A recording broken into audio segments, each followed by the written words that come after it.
This year is a continuation, will be a continuation of the one about a couple of weeks ago, where I spoke about a very powerful concept, and I can't repeat this often enough. And I'm not really totally sure that you really understand me. I'm very specific about it. If you're looking to have an understanding of who God is, really, I mean, he's all powerful, he's omnipotent, he's omnipresent, he's omniscient, and so on and so forth. But what's the one word that will actually describe who God is? It will actually do that. Even that one word itself needs levels of definition. But it's a word which that does apply to him, and it's completely associated with the concept of Elokus, divinity. Does anyone know what that word is?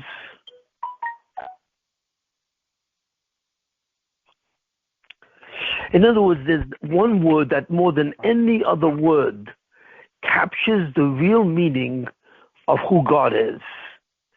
So therefore, it's really synonymous with the word Eloki. You know what I mean? And what is that word? Does anyone know? Is it subject? Okay, good. I'm glad somebody got it. All right. The word subject. What do I mean by that? What's the essential feature of a subject that nothing else has? In other words, all objects, the counterpart to that, does not possess this feature. Now, this dichotomy does not exist in the normal world. Nobody really knows this. But a subject, God is a subject fundamentally, because God has self-awareness. God knows that he is by himself. And the fact that he knows that he is by himself without the assistance of anyone else declares his independence. If there's anything that tells you that God is independent of everything, that he has no outside, he has no one who assists him, it's the concept of a subject. Because a subject means that the being is aware of himself by himself. He doesn't need the assistance of anyone else. And that absolute independence fundamentally applies to God, because the one word that describes God really, besides subject, is the word independence. He's not connected, and he's not supported, and he doesn't need anyone else. Now, the only other entity that is a subject in a certain similar way, but not exactly the same, because he does not have the independence, is the Zulosoi, a human being. A human being is also a subject, because every person, even the lowest human being on earth, you know what I mean? He knows himself. He knows that he exists. So therefore, he has an aspect of divinity in him. So therefore, because he has an aspect of divinity, and we refer to him as a subject, right? We refer to him as a sub-God. Only a human being has a feature that God has, which is self-awareness by himself. And that makes a human being, a person, a sub-God or quasi-God. Whereas God is an absolute subject, because he has nothing to do with anything else. He's absolutely independent. A human being needs his assistance, God's assistance, for self-awareness, because God allowed the human being, the Zulasoi, to be derived from his self-awareness. That's why God says in Olam Habah, I am you. I'm not outside of you. I'm not a you. I am you. Because I am the foundation of your self-awareness. And that's why a human being is a relative subject or a sub-God. Now, I've said this a number of times, and I keep on repeating myself, because this is the most powerful idea in Ashkofa. Not only is the most powerful idea in Ashkofa, this tells you, if you really think about it, and if you really understand it, this will tell you what a human being is. What is the Zulasoi?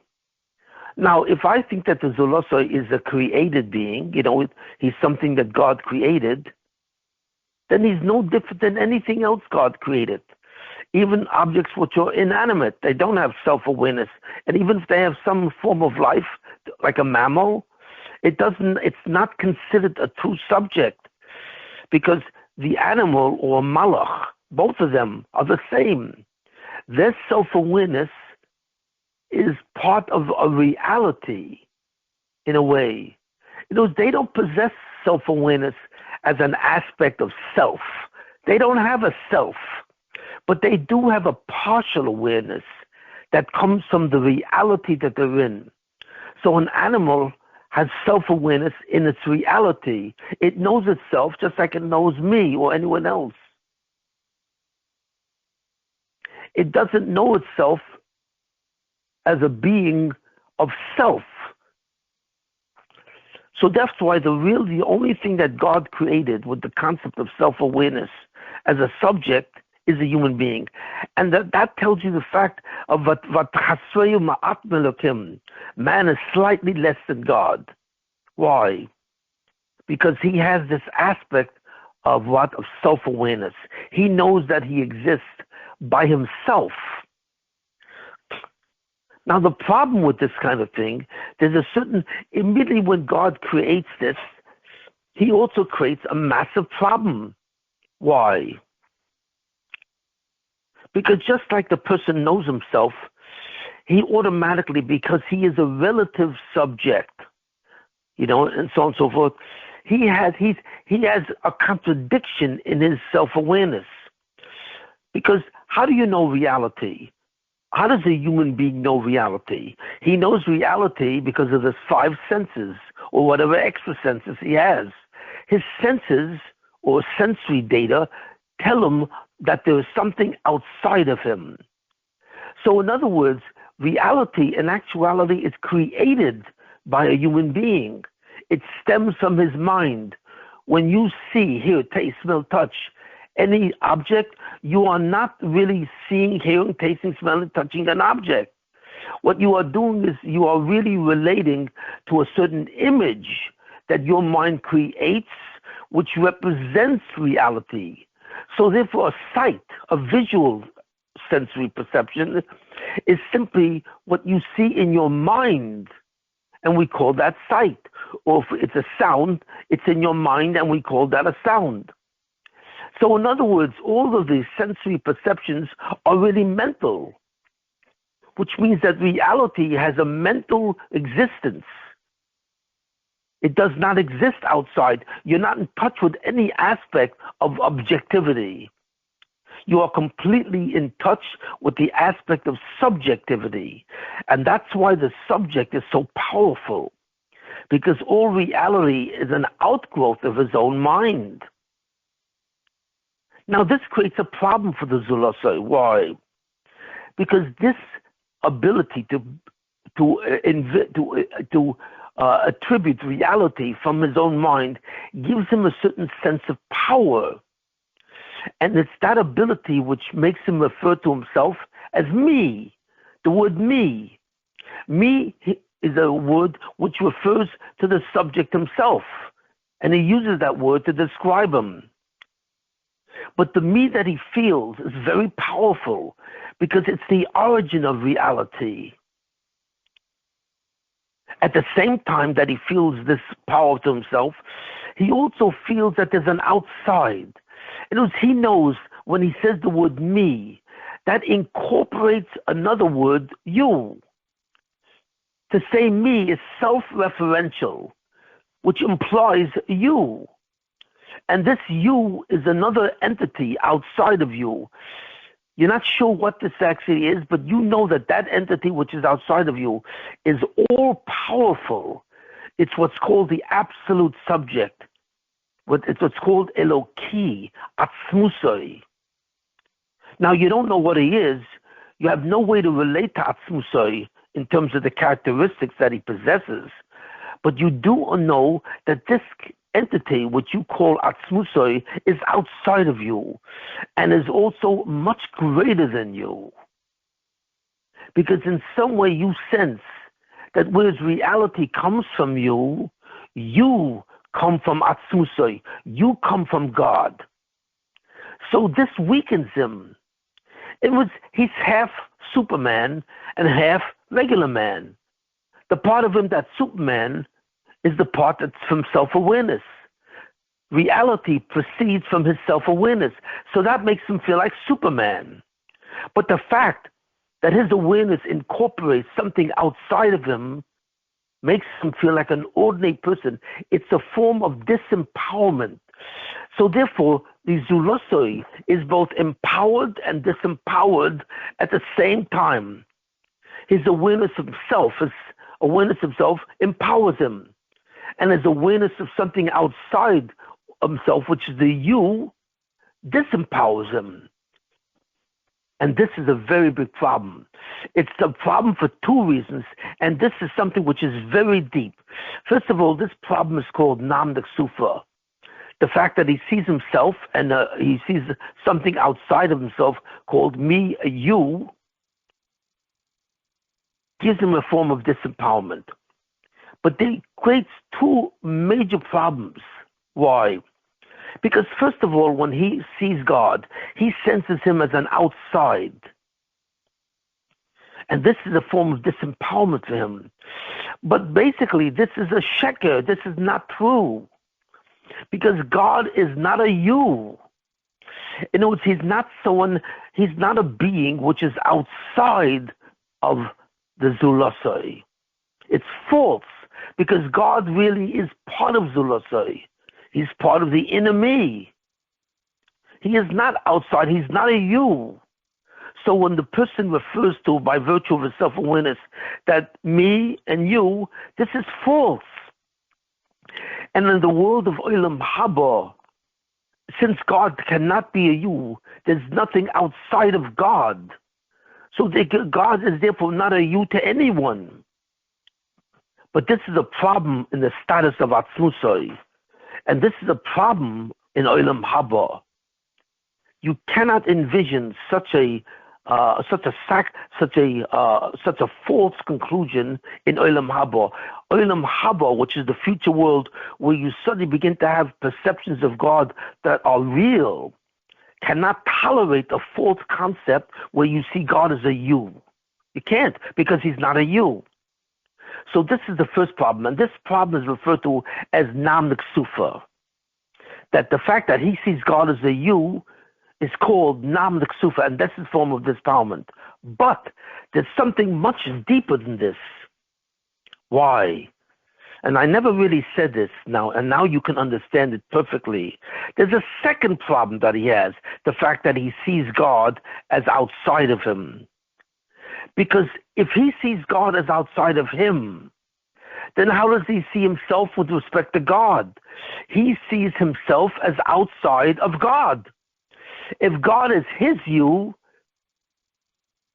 then you, the Zulosoi, is God's you. So that means that God must be seeing you the same way you're seeing him. Me, you. I'm me, and you're you. God is the you of the Zulosoi, just like the Zulosoi is the you of the Atzmusoi. It's a reciprocal kind of thing. They both see each other as me and you. Now, what's wrong with that? Well, whether you realize or not, that is the origin of the Yetzer Hara. That's right.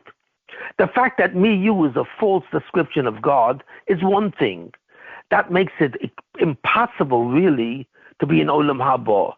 But the fact that you see yourself as a you to God is not only impossible, that's what's called evil, Ra. Why? Because when you feel the me, you feel the me as outside of God. Now, what's wrong with that? How is that the origin of the Yetzer Hara? Because fundamentally, when you see God, as you, and you see yourself as a you of God, you feel disempowered by that notion. The fact that you feel a you completely disempowers you. So in order to feel good about yourself, you must in some way tranquilize. You must in some way alleviate this disempowerment. And this is called a yichud pressure. The yichud pressure of the Zulosoi is that he feels disempowered, and he has to restore that power by making himself powerful. Then suddenly he restores himself as the you of God, which he thinks he is. So therefore, in a certain way, mankind has an internal impulse to resurrect himself in the eyes of God. In order to resurrect himself in the eyes of God and become a you, he has to find some source which says you are powerful. And therefore, a man has an impulse to engage in activities which ensure power. And this is called the drive to engage in actions which create power. So that's called self-empowerment actions. And that's called the Yetzer Hara. That's called Ra. Because what he's trying to do is validate a fiction. Because there's no way that he can gain the power to suddenly not see God as, to see himself as a Yudah God. Because he's not a you, he's not outside of God. So there's no way to make himself powerful enough to feel as if he was outside of God. The very attempt is considered a complete abuse of his position.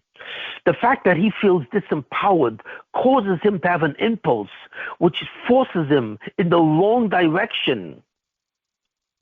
He has to make himself powerful, and only then does he feel powerful, and only then does he vacate the disempowerment feeling of Nam Neksufa. So you see where that comes from. The fact that he sees God as a you is a false thing. And that's, of course, a false thing that doesn't belong in Olam Habah. But the worst thing is that since he feels that he is the you of God, and yet he feels disempowered, in order to justify this feeling, he has to feel himself a while. He has to make himself powerful. And this desire to make himself powerful is the yichud pressure on the Zulosai. It is also called the Yetzer Hara. It's to create the validity and the possibility that he is God's you, which of course is false, because God has no you. There is nothing outside of him. So therefore we see something very powerful that I've never really explained. The Yetzer Hara was not created by God. You know, people say this. I mean, even the Ramchal says that, and many books on Hashkafa and Kabbalah and so on seem to explain that God created the Yetzer Hara so that the person could earn, so he can understand the Yichud of God and therefore earn Olam Habah. But the Yetzer Hara was created by God so that he can earn Olam Habah by vanquishing that thought. But that's not what happened. The Yetzer Hara was never created by God. And the reason why the person has a Yetzer Hara is because he has a sense of the me-you dichotomy.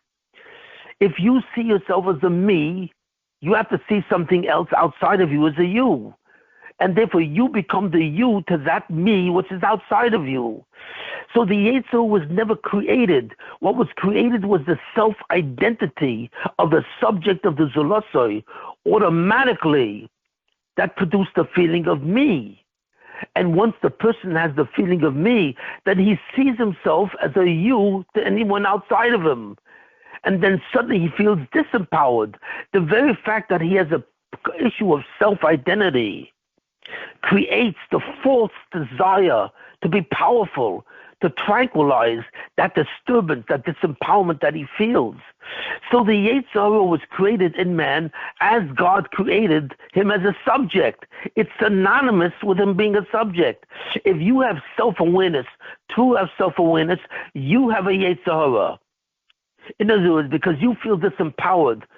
Why? Because you feel you are a you to something else, and therefore you have to remove that disempowerment. The Yetzer Hara is born with the ability to have self-awareness and say the word me. The Yetzer Hara comes from your ability to say the word me and to consider yourself as a you to anyone outside of yourself. This is a very deep concept, and it clearly demonstrates that God never created the Yetzer Hara, that the Yetzer Hara is created with him, with his self-identity. It gives him the form of disempowerment and the yichud pressure to remove that disempowerment by becoming powerful. So now he has an impulse to become powerful as a you to God. And how does he do that? Well, how do you achieve power? You achieve power by gaining what's called superiority. When you can do something that makes you feel superior in some way, you feel as if suddenly you gain power. So therefore, how do you do it? Well, one of the ways to do it is to gain possessions. The more possessions you have, the more powerful you feel. Another way to do it is to gain control of other people. When you control other people, when you're somebody's employee or boss, you suddenly feel more powerful than that person. So that in some way takes away your disempowerment. Finally, the most powerful way is not when you simply like you're an employer, but if you're a king or a dictator. That's why why do people have the desire to be dictators and tyrants? Because that gives them the sense of power that will eliminate the Namlik Sufa. That's why. That's the foundation of the Yetzer Hara. Power. Finally, what's the greatest power to give to a person? What is the greatest thing that a person can do to consider himself the you of someone else? That he is how does he gain that power? You know how he does that? Homicide. When you kill another person, you have obtained the ultimate power because you have taken away the life of another person. So therefore, a killer, a homicidal person, is the greatest form, aberration of false power that you can achieve. And that's why there's so many killers in human history. Why is man such a killer? We understand why animals are killers. Of course. Why? Well, the only killers of animals are predators. A predator is a carnivore. He feeds on something else.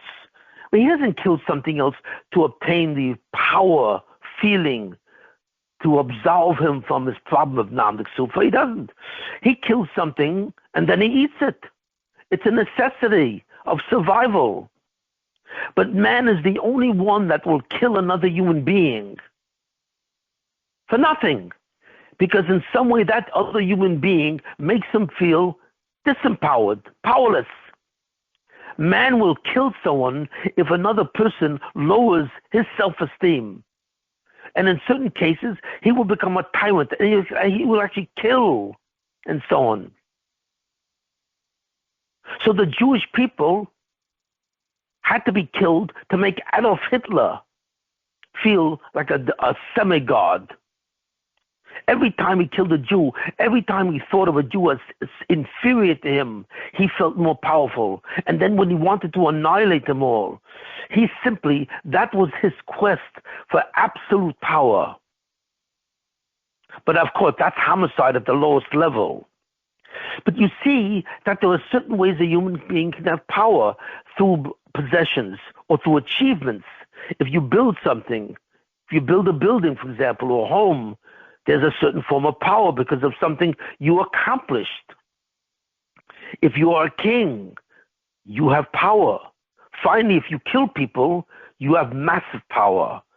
So all of these things are considered variations of the Yetzer Hara. But the goal, what's the real goal of the Yetzer Hara? The real goal is called self-empowerment. It's to remove the yichud pressure that you are nothing, that you are disempowered. Why? Because you are a subject that has another subject outside of you. So you've got to get rid of that subject. So that's why mankind is always at war. The very existence of another person says that you have another person, you have another entity outside of you. The very existence of another person suddenly gives you the impulse to empower yourself because he threatens you. The very existence of another person threatens the person himself. So this is very deep what I'm saying. And that's where it comes from. It's simply an attempt to resolve the yichud pressure on a subject, on a relative subject, who thinks that he's a you to something else. And has to validate that you by the acquisition of power, self-empowerment. But the real way to get rid of Nam Sufa is not by validating self-empowerment. It's how? Well, we said you can't get rid of self-identity. That's what you say. When you say me, you cannot get rid of that.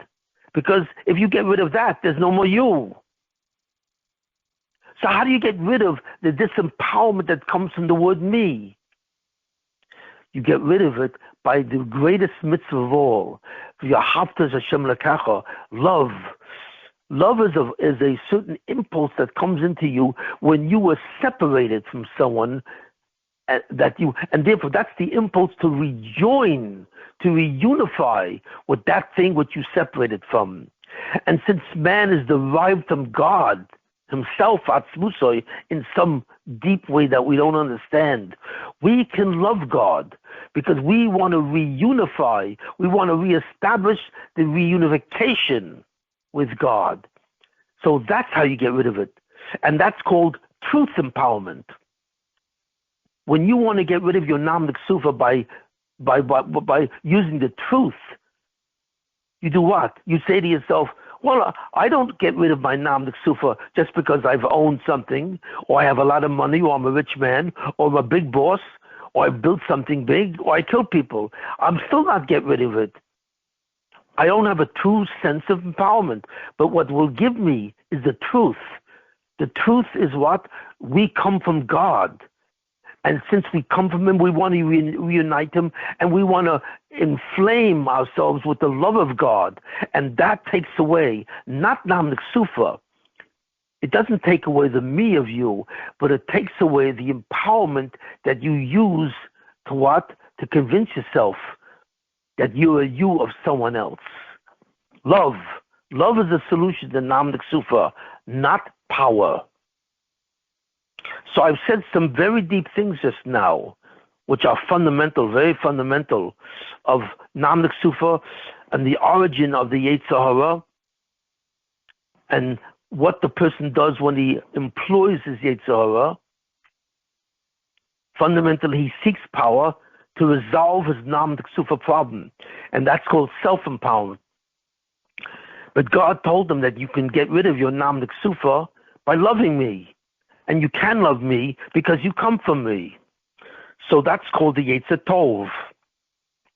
So truth empowerment is the Yetzer Tov, the good impulse. And self-empowerment is called the Yetzer Hara, which is a false way to solve the problem of your yichud pressure. So therefore we see that you can solve your yichud pressure to establish power and so on, and take away the feeling of your disempowerment two ways. Self-empowerment, which is mean to attempt to gain power, but that doesn't do anything really. And you continuously have to be in that position. Because even if you gain a feeling of self-empowerment when you're a king, that only lasts how long? For as long as you're a king. As soon as you're dethroned or conquered by another kingdom, you will no longer have power. So suddenly you become deflated. Anything that you choose, when you have possessions, well, suddenly you don't have possessions. You have an accomplishment. Well, suddenly your accomplishment can be destroyed. In other words, fundamentally, all these things are only temporary solutions to self-empowerment. The only permanent solution to self-empowerment, you see, is what? Is when you love the Ribono Shel Olam, who is your source. That's the only permanent, fixed solution to Nam Sufa. So that's what God says. The only way that you and I can really get together is if you empower yourself in a truthful way, truth empowerment, by loving me, not by lording over someone else. You know? There was a certain book written, I think, called Lord of the Flies. It was a novel written about a bunch of kids that became abandoned or lost on an island, and you slowly you see the decadence of how they begin to seek power over each other, and so on. And that's how they try and validate themselves. So therefore, we have a choice between two Yetzirahs, the Yetzer Hara, self-empowerment, and the Yetzer Tov, truth empowerment. And that's what we are. What I've just said is a very powerful chiddush. It gives you a true understanding of why man is such a beast, why he can be such a beast. Because many men fulfill their disempowerment, they remove it. How? By killing people. And that explains something. Like, for example, lions. Lions don't kill each other. Animals don't kill each other unless they're carnivores. But human beings will kill each other without eating them. They don't kill themselves. They're not predators unless they're cannibals, which is very rare. But humans are not predators. So why do they kill other people? Simply because they exist. The existence of another person disempowers a person. And the yichud pressure that he now has to re-empower himself will give him the idea that if I kill this person and I am superior to him in that way, I will again be powerful, and therefore I will feel like a true subject. So I think we have a very good thing. So in other words, what the Torah says, that the way to solve your problem of Namlik Sufa is through loving God.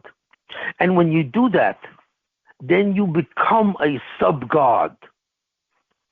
Because once you remove the pain of this Namlik Sufa, the feeling that you're a you to God, so then suddenly you can be a sub-God and you can bask in this. The problem that's of Namlik Sufa is the problem where God says to you, I am you. Fine, I am you. So therefore I can love you. But God says something else. But you are not me. Because you have a sense of me. You have a sense of yourself which is outside of me. That's your self-identity. And I won't remove that.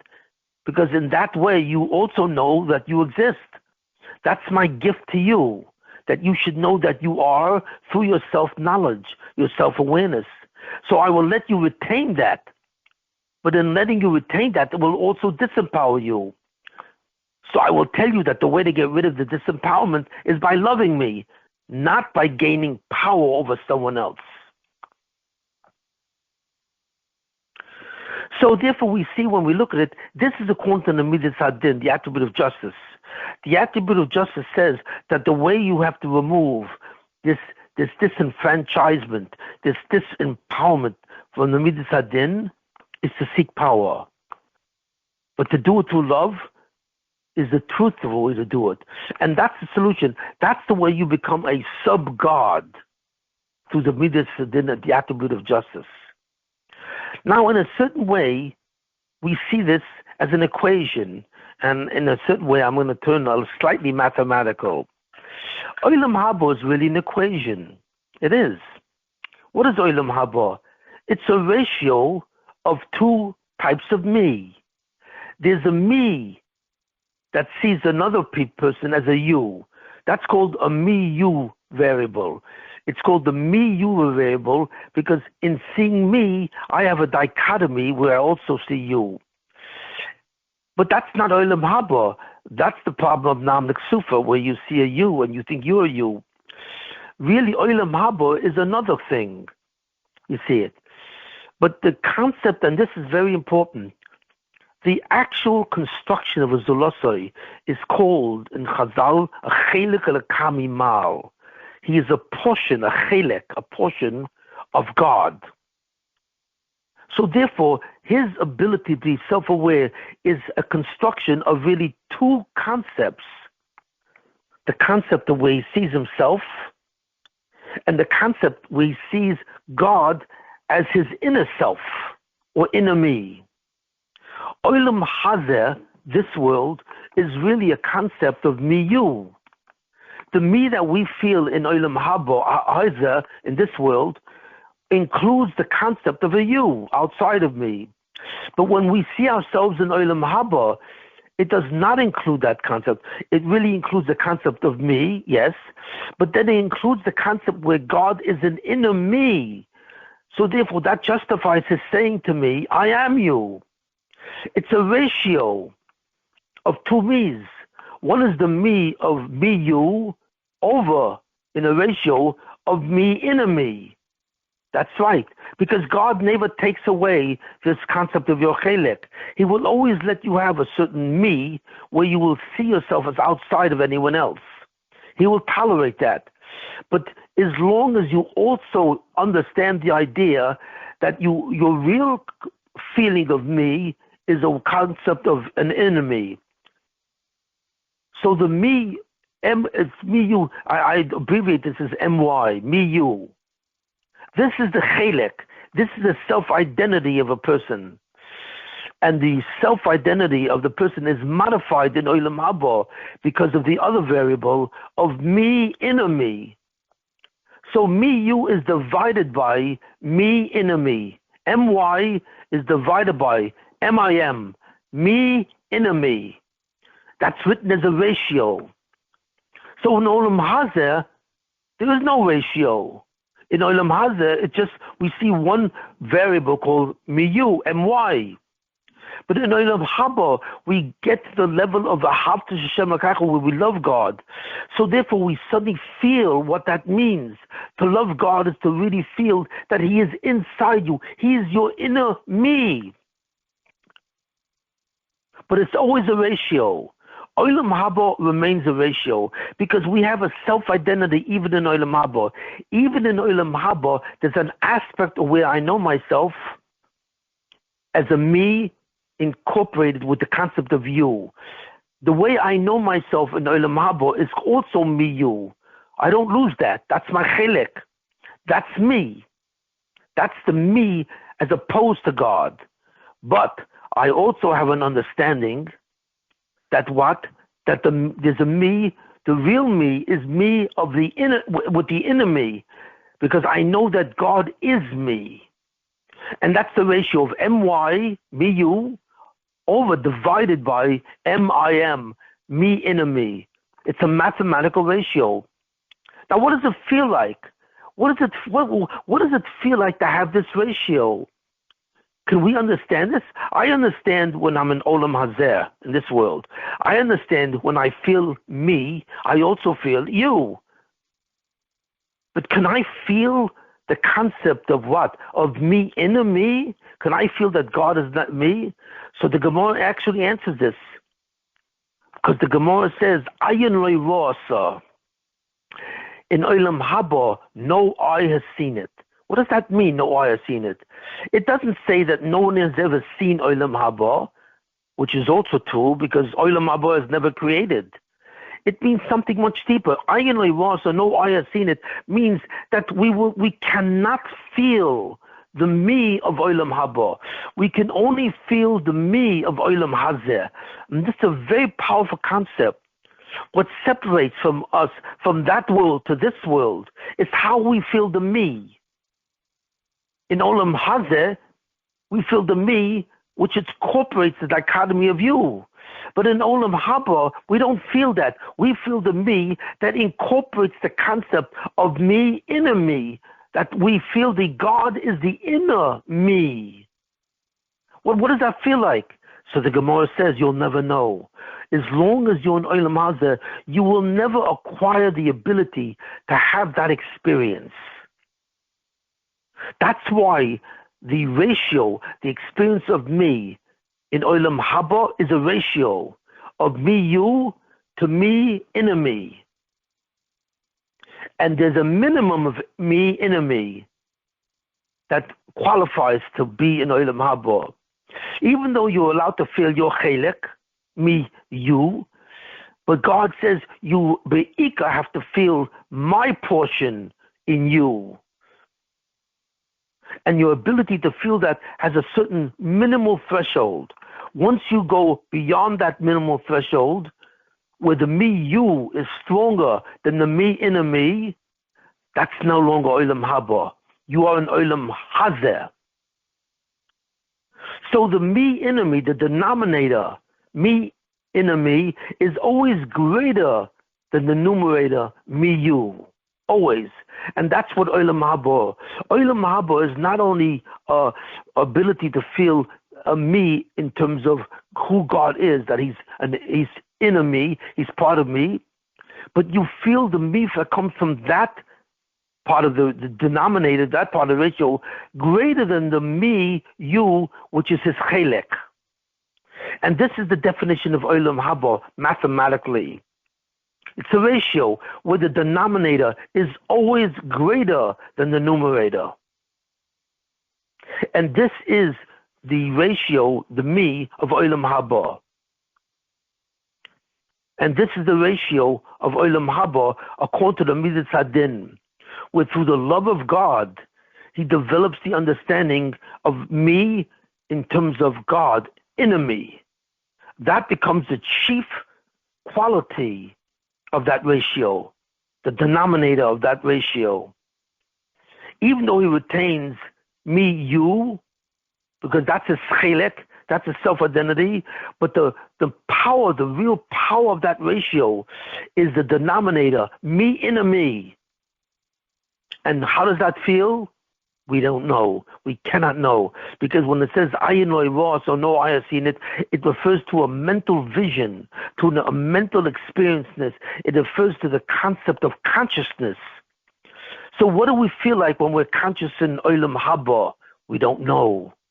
Because we don't really feel that love of God so strongly, which qualifies for eternity. All we feel is what's most powerful in Olam Hazeh, this world, which is the ability to see me and you. That's it. That's the numerator. So in a certain sense, that's it. The numerator, me, you, is the concept which God says, you are not me. When God says, I am you, he's referring to the part of the ratio, denominator, that says me, inner me. I am your inner me. And when he refers to the me of the Zulasa itself, without the consideration of God, he's referring to the, but you are not me. You are a chelek. You are a portion of me, in a certain sense, and you will feel like you're outside of me. So this is the mathematics of the equation of the Midas Hadin. It's the mathematics of the Midas Hadin for acquiring Olam Habah. Now, we're saying something very powerful, very important. But there's something else here. We know that there's another way to acquire the version of being a sub-God. We know that there's a Midas Hadin, what? Where I truly love God, and therefore I require the version of the version of feeling God as a me, inner me.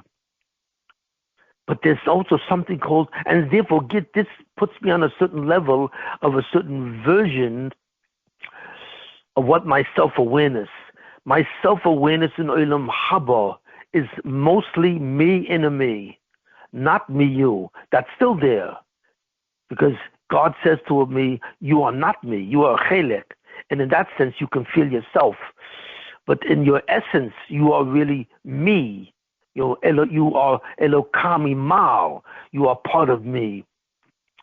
But we know that there's another midah. There's something called the midas harachamim. So what is that? I've explained the concept of a subject. I've explained the concept of Namlik Sufa. I've explained the origin of the Yetzer Hara as one means to solve the problem of disempowerment. I've explained this. And finally, I've explained the mathematical formulation of what the ratio is in Olam Habah when a person is zoicha to the mitzvahs and the mitzvahs hadin, to what? To be in Olam Habah, to be a ben Olam Habah, and to be nitzchias, to exist forever, without time, beyond time.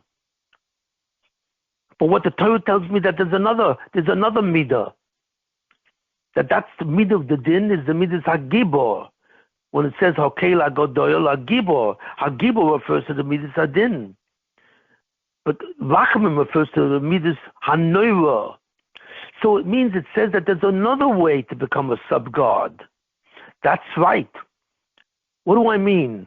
Because what happens if you suddenly go below the threshold of to have the me of Olam Habah?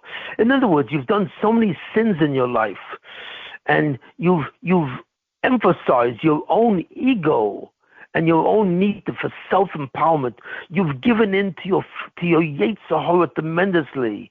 You have not acquired any of the mitzvahs that truly loves God. So then you cannot go to Olam Habah. So therefore, in order for God to get you to Olam Habah, to save you from yourself, he has to introduce the attribute of Rachamim, compassion. And that's the Rachamim. Rachamim attempts to save you for Olam Habah. That's what it does. So therefore we see, well, in that case, how? Because you are below the version of the me of Olam Habah. The me of Olam Habah is me in a me. And you're below that because you've never loved God. You've never done the mitzvahs. You've always self-empowered. So how do you get Olam Habah as a sinner? So the answer is to the Midas HaRachamim. So in other words, the Midas HaRachma introduces a new equation. In other words, it does something to the equation that I've said before about din. It changes that in a certain way. And therefore, it allows the manifestation of the Midas HaRachamim. You can become a sub-God, and that's what you must be in Olam Habah. In Olam Habah, you have to be a sub-God through the gift of self-awareness. But the Midas HaRachamim, the act of compassion, allows you to be a version of God, a sub-God, in a slightly different way than the ratio, the version of the Midas Hadin. And what is that? So I want to speak about that. That has therefore two concepts. And I want to speak about one of these concepts now. In other words, what happens when a person is a sinner? So when he's a sinner, he's going to do a lot of self-empowerment, yes. But what God does, he changes the threshold in a certain way of the me enemy of Olam Habah. He allows the me enemy of Olam Habah to be shadowed. In other words, it becomes much weaker.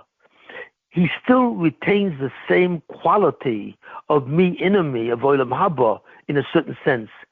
But what he allows is, because the person has always looked, he's always devoted his life to the Yetzer Hara, the self-empowerment, then he allows the me, you form of me, his chelek, to allow to be much more powerful than under normal conditions. So the ratio changes. In other words, now it's a variable ratio. It's no longer the fixed ratio of what din requires, what Olam Habah requires.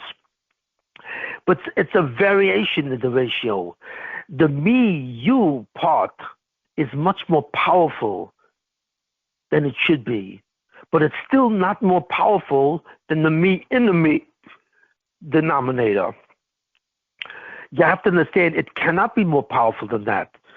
You have to sense God as an inner me.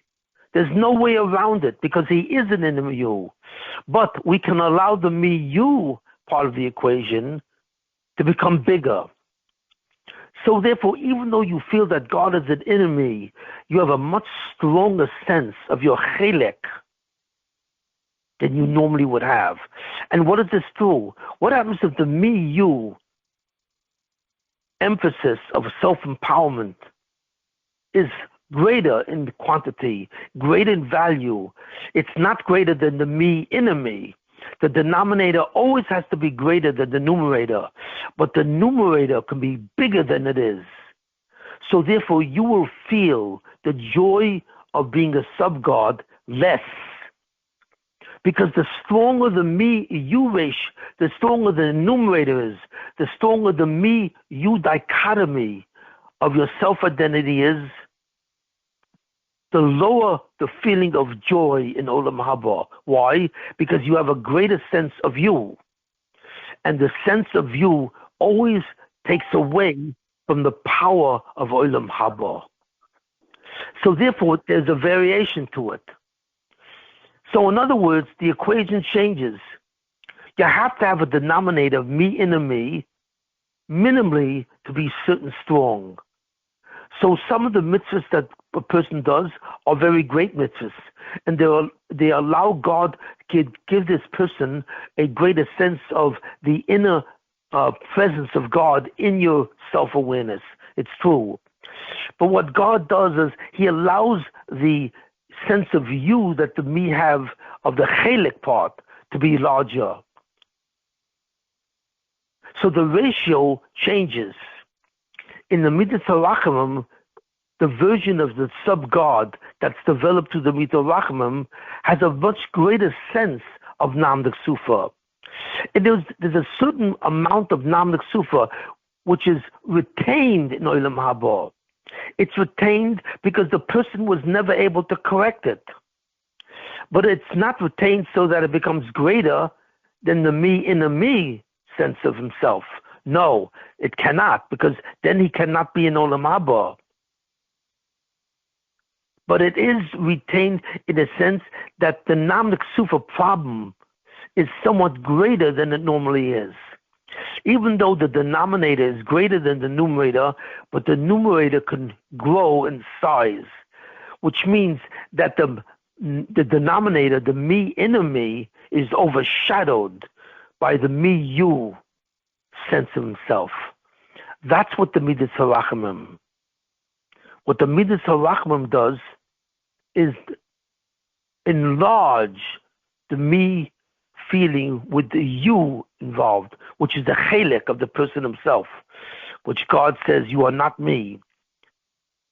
Why? Because the person could not get rid of this impulse, the yichud pressure of self-empowerment.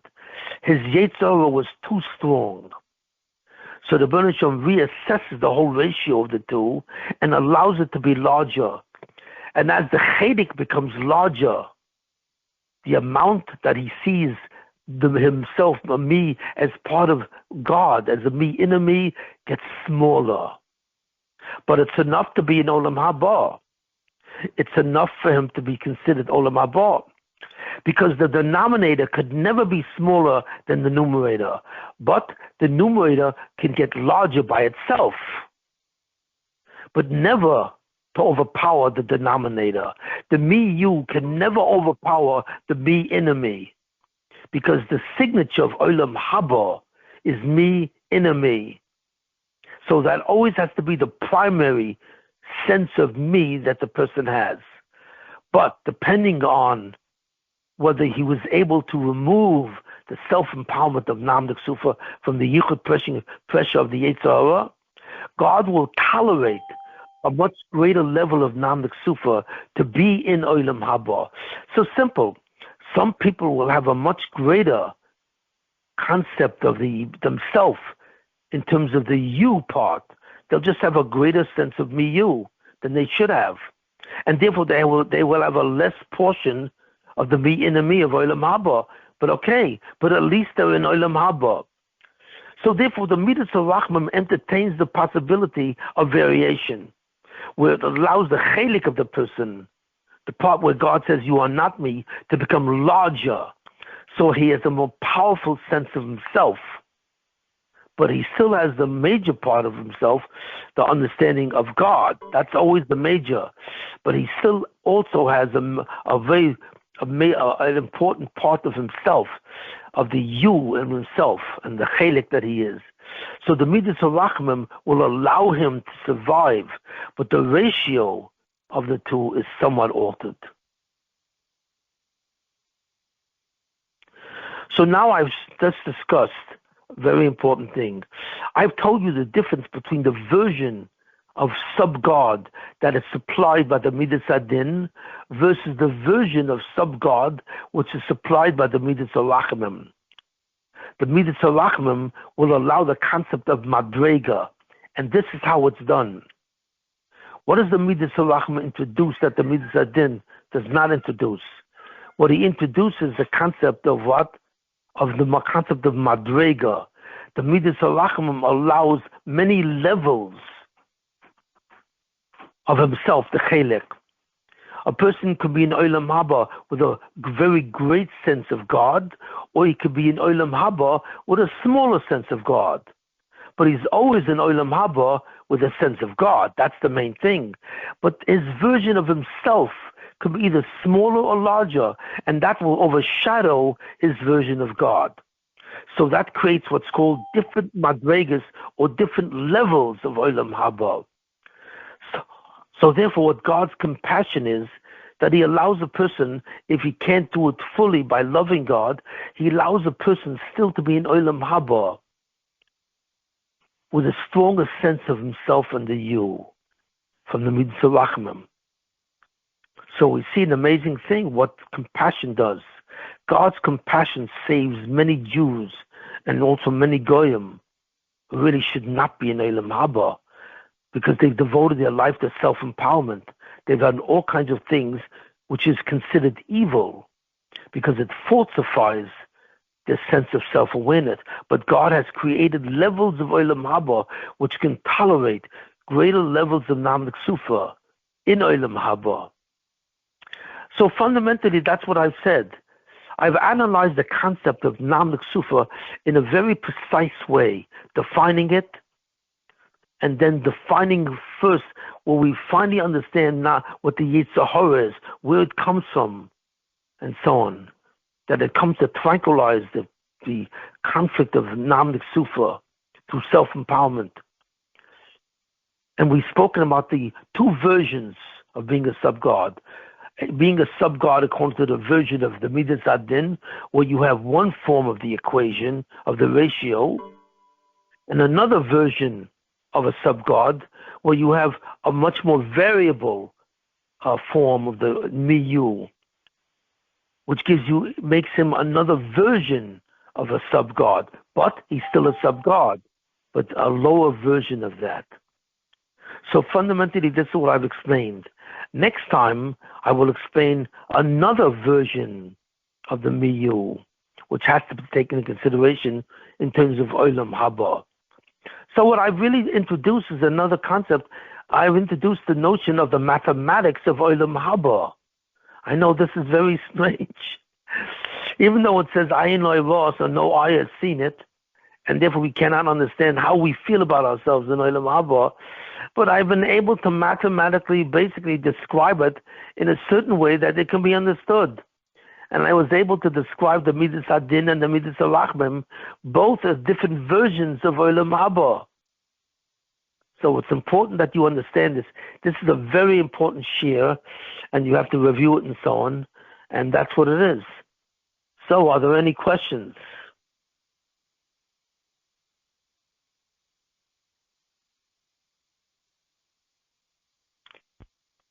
There are no questions. Okay.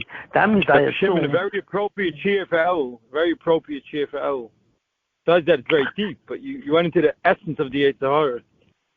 Yeah, the essence of the Yetzer Hara, and the essence of the quantity of the ratio in Konta Din and Rachamim. Yeah.